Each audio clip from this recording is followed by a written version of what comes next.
এটা তুমি বানিয়েছো? হ্যাঁ, আমি এটা বানিয়েছি। এটা কিসের কৌটো? এইটা একটা দইয়ের কৌটো। তারপরে কি করেছো? এটায় কি কালার দিয়েছো, কি করেছো একটু বলো। প্রথমে এই এই দইয়ের কৌটোটার উপরে একটু ফ্যাব্রিক কালার দিয়ে পেইন্ট করে নিয়েছি। তারপর একটা মার্কার পেন দিয়ে এই সব ক্যারেক্টারগুলো বানিয়েছি, মানে এখান থেকে শুরু আর এখানে শেষ। আমি দেখাচ্ছি।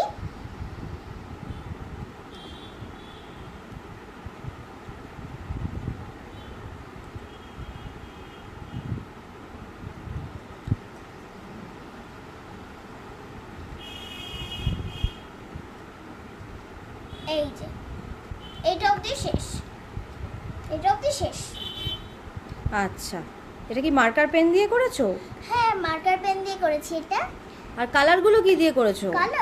কালারগুলো এমনিতে স্কেচ পেন দিয়েই করেছি। তবে করে ভালো লেগেছে এটা বানিয়ে? হুম। আচ্ছা, খুব সুন্দর হয়েছে গো। Thank you.